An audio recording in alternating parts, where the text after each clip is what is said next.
because I really felt like I was lost the first 2 years of homeschooling. And I had actually, first year I only knew one family, I only knew the Garcias, and I was calling her, and I'm just like, is this normal? Am I doing okay? And I was losing my mind. And after the first year that I homeschooled, I had her on my speed dial, and I was calling her all the time, because I didn't know, is this normal? Is this okay? And then I went to my first homeschool conference, and then it was even worse, because then you got all this stuff. And you're just like, okay, I went from not knowing what to do to having so many options that I'm just lost. What do I do? And so really I felt the first 2 years I was just kind of fumbling around in the dark until I figured out what was going on. And I really felt like, okay, some areas like Crystal Lake and Harvard, they have pretty good things going on, but here in Woodstock, we really didn't have a group that was set up to help. Okay, you're new to homeschooling, you have questions, here's a bunch of us here that can help you. And so I really feel like, and I come across this too, as I meet a little bit more about what I'm getting into. Is this really for me? Okay, so hopefully that's what you guys get out of this. If not, I'm just trying my best.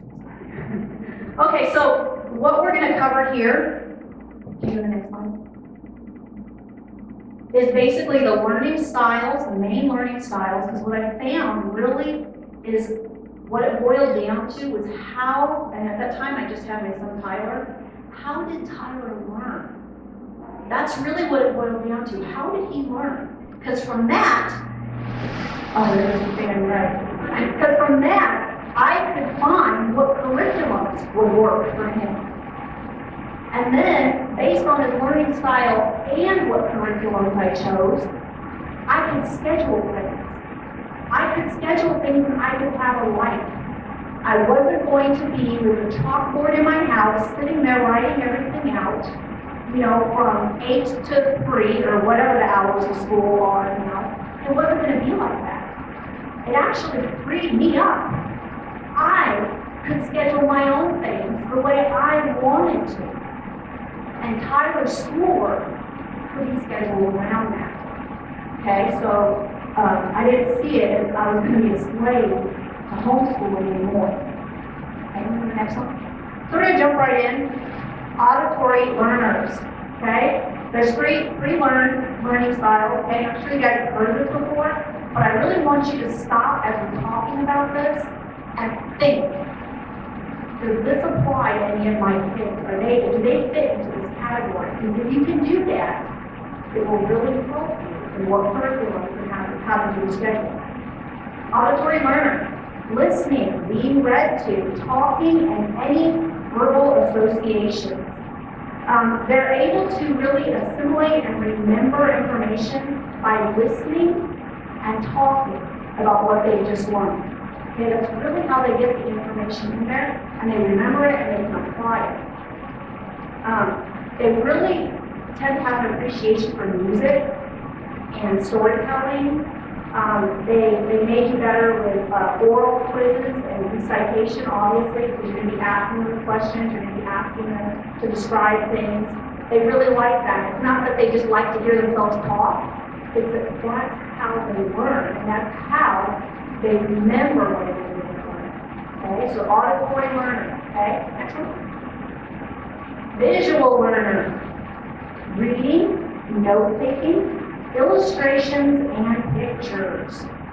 They really like things like charts and graphs and worksheets that are really colorful and just anything that's really nice to look at. Sometimes they'll also kind of be in the field where they like videos or computer games, things like that, things that really visually suck them in. They can really get the information well with that. And sometimes even just the worksheets, if they're colorful and they're nice, it really gets their attention.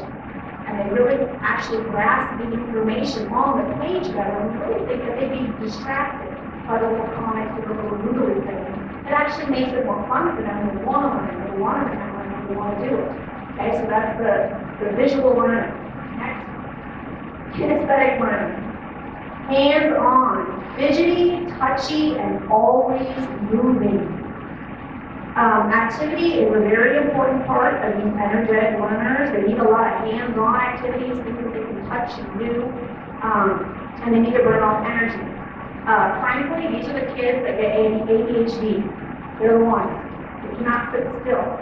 You need to be medicated because it's just too hard for a teacher that's got 30 plus students to have one or two that just cannot and will not sit still.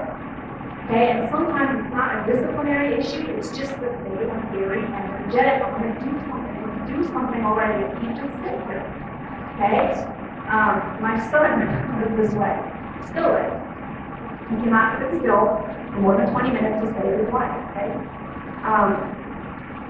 And that's okay. Okay? Because that's how he learns now, and I understand it now. Okay? So this one is pretty easy to see if you have this method. Okay, so now we touched on the different learning styles. So what kind of curriculums can we really look into for these different types of learning styles? Auditory. This would be really good for software, computer-based videos, and books on tape. Why that is because a lot of these computer-based programs will actually read the material as it's shown to you on the page. Okay, so they're looking at the information. They may be reading it, but they're also listening to it. Okay, that's why it sticks in their brain a little bit better. Okay, books on tape, they love that kind of stuff. Okay? Visual curriculum on the artistic side is diagrams and drawings to explain concepts. Okay? Again, graphs, charts, little things like that they can look and go, oh, I get it, because it's in this form. When for a lot of other people, they look at that and go, okay, that just confuses me. I just want to read it. Okay? Not these guys. Okay? Visual learners, curriculum on the artistic side. And we're looking more at like workbooks, worksheets. Sometimes the computer programs can be like that. Okay? If they're really like you're clicking on this and it's showing you all the different things, different slides that you can go to. Okay? And then the last one. And the kinesthetic hands-on is hands-on learning, especially in science and social studies. And there are programs, especially in science, they do a lot of chemistry, they do a lot of biology, they're talking things, and looking at things, and they love that kind of stuff. For my son, what I do, because really we all have all these learning styles. We just have one that's stronger than the others. So for my son, it's hard to do hands-on learning for how do you make reading hands-on learning? You just touch the book and then let's think about it, So what I try to do for him is I will actually give him different types of curriculum. So he will have a workbook for math. Well, actually this year he's going to have a workbook. He's going to have a computer-based math program and Spanish on the computer. Then he's going to do a workbook for science. And then he's going to come over to me and we're going to do history together with his sister. If I get him where he's actually getting up and moving around and moving to different types of learning stations, he's fine. He's good. That's enough for him. Oh, I'm moving on to something different. I got to sit here. I got to do this. It's enough for him to get up and go that I can make the kinesthetic type curriculum by actually giving him all the different learning styles and making him adjust to that. He likes that. I would go nuts. Okay? Now I gotta adjust to a different style. But he gets it, and that's all that matters. Okay? Because it's his school. Okay? Alright, next one. Oh yeah. Okay, so now we talked about the learning styles, we talked about the curriculums that you can use, and I actually have a bunch of different curriculums back there that you can look at. Some companies, they've actually caught on to the whole learning style theory, and they've made it so that you can choose. Do you want a computer-based program? Do you want a program where you're actually distance learning and there's an actual teacher on the other end? Do you want workbooks? Like, for example, Rebecca and Bob Jones University, they do all three of those options. Okay, that way you can choose what you want. Whichever style is best going to work for you and for your child. Okay, so now we gotta figure out how are we gonna work this into our schedule. You go to the next one. This is just an example of my last year's schedule. Okay, and I just really why I want to put it on here is because I want to show you that there was a lot of flexibility. Okay, I would wake up at 7 o'clock. Okay, get my two little ones up because at that point my son's already been awake. He's already started schoolwork. Okay. So I get up with my two little ones, we eat breakfast, and we change, and we get ready. And then from 8 to 9, my first grader, we do her schoolwork. She's in first grade, it wouldn't take any more than an hour. Okay, because as you know, any of you might know, when you're really just learning one-on-one, it's like that in the early years, really. You know, let's do a math sheet, let's do a reading sheet, let's do literature, here's your science. Now let's move on with our life. You know, it's really, really fast. And she gets it. Okay? So then after that, Monday, Wednesday, Thursday, Friday, my daughter was in college. I would take her to college. She had a math class at that time. And then I would go and work out during that time. And then when I'm done with working out, and I would take my two little ones to the nursery, then when I was done working out, I'd go back and pick up Casey. We'd come back into town, and maybe I'd have time to run an errand. Okay? So that would be next, 11 and 12. And something I want to explain. I didn't really catch on to this the first 3 years I was homeschooling until it just smacked me in the face and I had to address it. When I would bring my kids into a store and they didn't feel like shopping, it was a nightmare. It was a nightmare, right? I mean, that's one of the reasons we send our kids to school, let's be real, okay? We send our kids to school so we have time to shop without pulling our hair out. We can actually look and compare prices, right? We can actually do these other things. It's so hard to do when we have kids. Okay? I realized I was going to lose my mind, or Alan was never going to see me because as soon as he got home, I would like take the kids. I got to go get groceries, and we ain't eating dinner. You know, it was just not a good thing. So, okay, what can I do? So I talked to the kids. First, what I did was when they misbehaved, we let it go. That's it. Immediate consequences. You guys are not listening to me, we're done. I leave the cart there with all the food. We go home, tonight we're having peanut butter and jelly. Why not spaghetti? Because you guys didn't help me out of the store. Second step to it was, I explained to them, look, you guys need to help me out here. Okay? We can't get through this without you guys helping me. So I'm going to give you guys jobs to do. Tyler, you need to keep track how much money you're spending. Sophia, the things that are on the three lowest shelves, if I ask you to get one for me, I need you to get it and put it in the basket. Emma, I need you to hold this piece of paper that has absolutely no meaning, but you're 2 years old and you probably just want something to do. Let me tear it up, it really doesn't matter. Here you go, sweetie. Paper, okay? Everybody's got a job, okay? And that's how we do it. So we go into the store, my kids all have a job to do, they all do it, or we leave.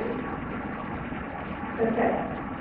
Sometimes, and I don't tell them in advance, sometimes, if they've done a really good job and I've seen them do it a couple times, I'll say, you know what, we have a little bit of time, why don't we go just walk through the toy aisle? It's a treat. Because I don't do it all the time. You know what? Yeah, why don't you show me what you want for Christmas? Let's go look. I mean, it takes, seriously, walking up and down the aisles and then just pointing, it takes like 15 minutes. And it's enough. And they don't know when they're going to get it, so it's not like a constant reward. We have teamwork going on, so they understand, but there's a consequence if they are not helping when it's needed. Do you know that I like doing errands with my kids now? Seriously. I actually get it done quicker now than if I go by myself. I mean, you can ask my husband, I don't ask to do errands by myself anymore. Because it's actually better for me to take my kids. Because they will help. But we have to find a way to teach them, look, this is what you need to do. You know, and I go into the stores now and I see the kids screaming and the mom's yelling or she's freaking out. I'm thinking, I wish I could share these with what I've learned, because I've been there. I've been there and it's no fun. It really isn't. Okay, so there is an answer to that, because I know that is something that comes up, honestly. Okay, so we're doing errands, then we're having lunch. Then after lunch, my youngest one, Emma, actually Sophia took a nap sometimes, but Emma would take a nap during this time, and we would have what is called mixed learning on Tuesday and Thursday. I do history and Bible myself. I put the curriculum together myself, and we do it Tuesdays and Thursdays.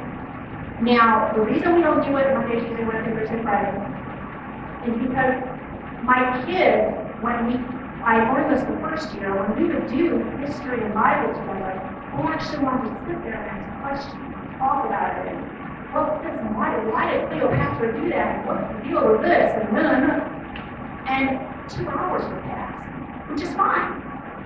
But that's a lot of curriculum we would cover. And if we did 2 hours every single day, they'd probably be history geniuses, but I would get nothing else done, really. So what I found is just doing Tuesday and Thursday history and Bible with them, they were getting a week's worth of curriculum in 2 days. But it was a little longer, which is fine, because I really felt like that back and forth. They got more out of it. We weren't rushed. They were able to ask questions. We could even put a movie in there if they wanted to, which they really like doing, like watching documentaries after we learn about them. So we have time for that, Tuesday and Thursday.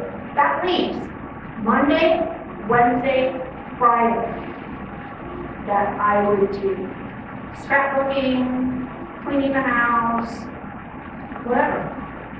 Okay, 3 times. After that, 3 to 5 around the house. Why? Because everybody else is outside at that time. Everybody's coming home from work. Kids are coming out from school. I don't want to be out there in any of that. So I just stay home. Again, I have time to do some more housework, hang out with the kids, watch Judge Judy, Hey, I'm here right too. I like Judge Judy. So if you really look at that, that's several hours every day, except for Tuesday and Thursday, but it's still a few hours, that I would have. It's flexible. I can do other things, okay? Then we have dinner. 7 to 8:30, we have sports. This is just to show you that, I run around just like other parents do. My son's in football and wrestling, and Sophia was taking gymnastics. Sophia and Emma were taking gymnastics. I do that stuff too. I'm not a hermit homeschool mom who just stays home and fit. I still have time for that. Okay, my son's at football right now. Okay? And then we have bedtime 8 to 9. Okay, so this is to show you that not only can you make a schedule, but you can make different times during the day that are still flexible. Okay? If I decide we want to go see a movie 1 to 3, because everybody else is still in school, we can do that. And we actually have done that. I was just taking a nap on me while we were watching a movie. It's great. Nobody's there. Nobody was in the theater.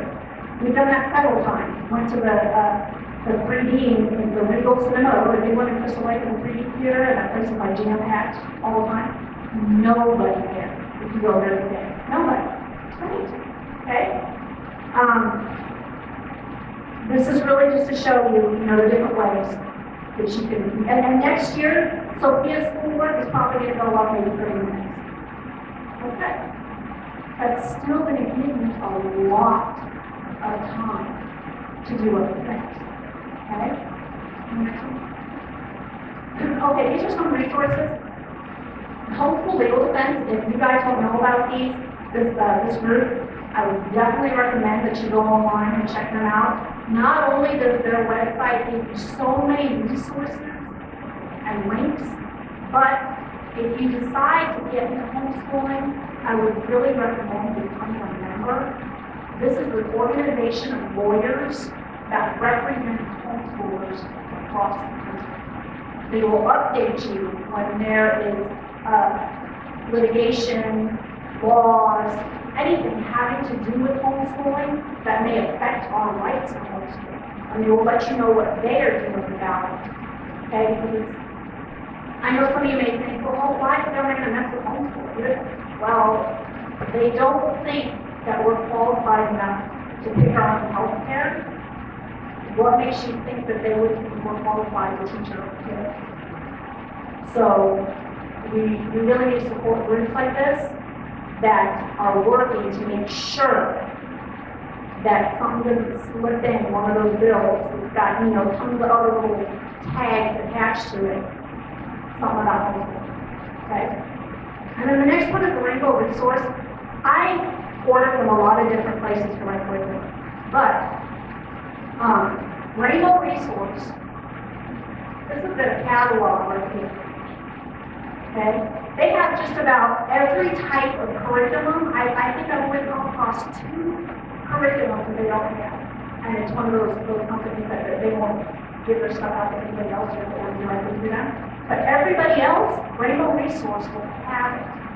And the cool thing too, if you go onto their website, it's got people that have posted comments about what they liked or disliked about that particular curriculum. So it can be a little bit overwhelming, but if you know, if you kind of have an idea of what you're looking for, Rainbow Resource is a great place to go to check it out. You can also call them, and they will put you in touch with somebody that's specially qualified, or say you want to know about a reading program, and they will go over a whole reading programs with you and discuss with you which one is the best. And it's no charge. It's just people that work that will They help are out. one. And then in the catalog itself, under every single thing, they tell you about it. They give a paragraph for 3 or 4 about every single thing in it. And on their website too, they'll actually have sample pages.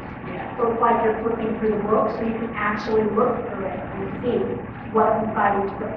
It's just a great place. If I'm confused about anything, I'll just go there. And they're a really good resource. Okay, so these are the 2 that I would really recommend if you're first starting out to check these 2 out. Okay, because there is just so many different resources out there.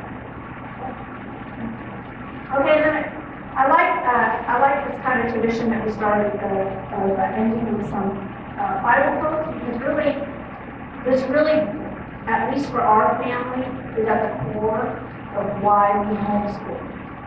Okay? Romans 12:2, do not conform any longer to the pattern of this world, but be transformed by the renewing of your mind.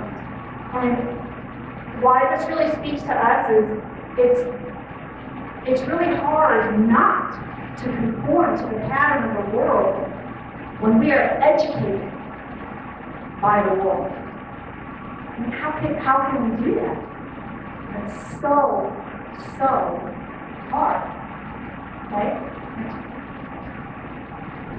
Be very careful then how you live, not as unwise, but as wise, making the most of every opportunity because the days are evil. Ephesians 5:15 through 16. I say this to my kids a lot, that I'm really trying to push as much good stuff into their brain as I possibly can, because then there's not very much room for bad stuff. You know, it's like we have this capacity, if we just shove a bunch of good stuff in there, the bad stuff just bounces right off. We don't have room for it. And how can we do that if our kids are in an environment most of the day that is not very healthy? You know, is it mostly good stuff that's being pushed in there?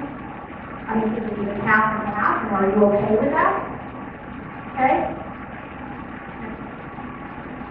He who walks with the wise grows wise, but the companion of fools suffers harm. Proverbs 13:20.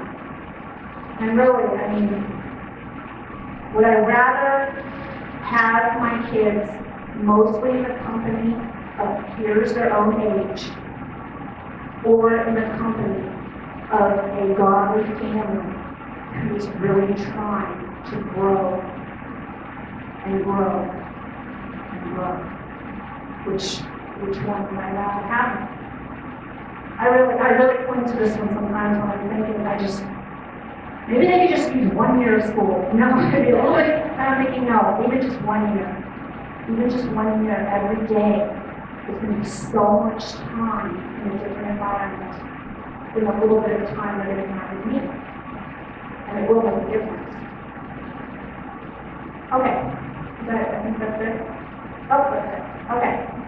So if you have any questions on those things that we touched on? Yes?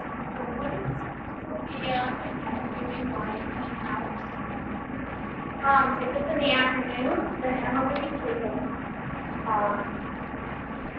And Sophia would either be drawing, doing computer time, watching a movie, playing or learning. I mean, there's a whole list of things that 2 hours. If I let her, yes. I usually check on her after an hour because I just don't think that much computer time is healthy or, but she's watching a movie, I'm not doing like an hour and a half. But she comes down. We also have snack time. I didn't put snack time up there. But she's good at saving children and, she may write a letter to her friends or, there's a lot of things that I can give her to do. But she's at a point now where she would usually find things to do. And she only comes when she's really, really good. And part of that too is that I've said that it looks at your options. Would you like to do this? Would you like to do this? Would you like to do this? Because it's not okay for her all day long to be look at me, look at me, look at me, look at me, look at me. So that's not okay. She has to come to a point where there's going to be some time that she can go and entertain herself. Where she can go and find something to do. So I'll give her options. And neighbor kids here, don't play with neighbor kids a lot, neighbor issues. You know what? I'm not against that. I mean, if we had neighbor kids that we really knew, I would still really monitor that. But mostly my kids play with other church kids, and so I know the families really well. And I already know what to expect. And sometimes, like right now, I'm trying to make a friend at school. But if that's the case, then, they can come over to our house to play and we're going to do it afterwards. Because we want to gauge what kind of influence this person is. And we don't expect it to be perfect. But I mean, if there's obviously something very wrong, then we're going to have to tell her, sorry, it's not going to be expected to be perfect. What do you tell them is their age? There's she wants to you don't let a bad house with a kid. No. I really don't know. I haven't come across that yet, but like I said, I'm really appreciating that. So I know you guys. I trust you guys with the kids. I know that we told Sophia that, it's not right. You'll be a part of it. Period. For yourself. Are you saying, like, if Sophia had a friend over and I can see the oldest friend of the dad influence on her, how would I handle that?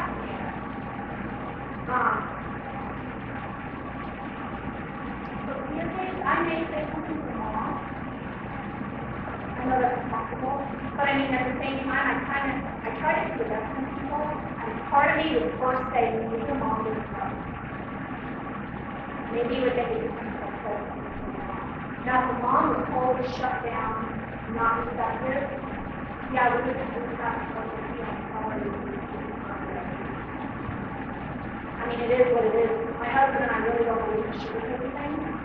It is what it is, right? It's right, wrong, wrong. There comes a point where it's like, I'm sorry, I really can't. But I'm not going to sacrifice my child to be your child's friend. I learn all this bad stuff just because it hurts your feelings. You know what I mean? I know there's really no nice way to say that, right? It's kind of sounds harsh, but. Obviously, it's always good. What? You have to be honest. Yeah, you do. Obviously, it's always good. There comes a point where it's like, I'm not going to pretend that it's okay when I'm not. Does that help at all? I know. Girls are really wrong. Every day. So I think just overcome competitive, want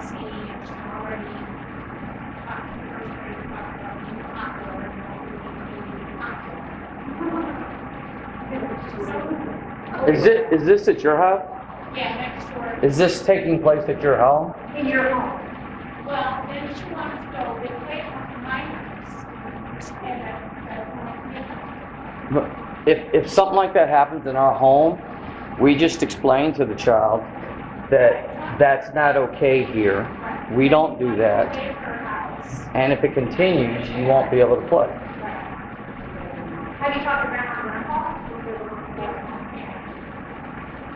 so, yeah, I want to talk to her. Because I mean, really, it comes to a point where you're like, look, because it is going to rub off. Sure, that's what but you didn't put it up, you know? So, I mean, it comes to a point where you have to be honest because it is going to affect your child. And in the end, your child is the one that you need to protect. You need to worry about. So you can throw her home like Saturday, you can't play with my child. Yeah. Pretty much, yeah. You could say anything to anyone, so you just got to word it the right way. Yeah. I mean, really, you know, there comes a point where the parents are going to have to either step in and do something about it, or continue to not care. This poor little girl, you know, obviously she's not going down to her brother. But that's not your responsibility. You know, your responsibility is to your home for your child and protect them. And that's difficult, because then, you are worried about the consequences. Is there anything else? Questions at all? That's something I was going to ask, actually, is, would anybody be interested if we started, okay, I got one. If we're going to start kind of a homeschooling network that maybe we meet up the last Wednesday of the month, kind of like something like a workshop, is that okay? And then we could just discuss different issues, different things that are going on and what some of these other moms, that have been doing it for a while, how they handle it. And some of the children together. Oh, I love that. I tried to get that going, but I only knew like one other family that would do it. And then it ended up that like the first 2 times we tried to do it, the day didn't work out, and so it just kind of blew up. But I get the feeling that now in Woodstock, we have a little bit more people that are interested. So maybe, yeah, we can get that together. I mean, they have 3 days of the museum in Chicago. We used to do that all the time. And it's fabulous. It's during the school year. Nobody's there. I mean, you go to a museum and nobody's there. You can actually learn stuff. And you get special benefits too here. Yeah. If you look on their website, I think. Well, they have 3 days too. There's no charge. There's a 3 days, if you look on their website, they'll say, for group. Really? Yeah, special tours, stuff like that. Okay, see, we need you in the group then. Because I didn't know that.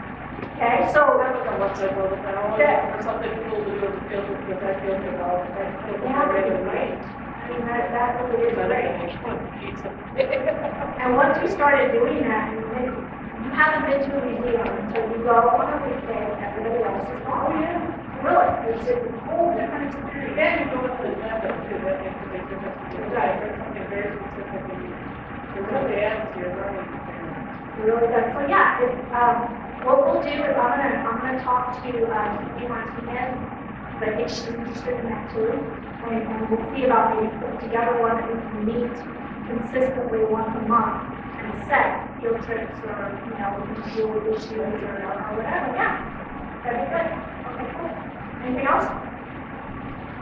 No, good. Okay. Like I said in the back, we have one sheet over here. Okay, and then we have back here, I've got the notebooks with my kids' curriculum for different years, if you want to look and just see what they did. And then I also have pamphlets for different companies that sell curriculums. So if you have any questions, Michelle Rescue has been homeschooling way longer than me, you can ask her and ask me. Okay? So thank you so much for coming. Thank you.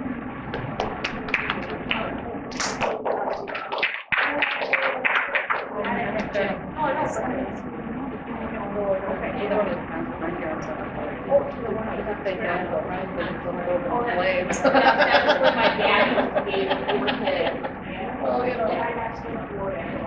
kids. Well, the kids don't like it. I take my parents and then it's like,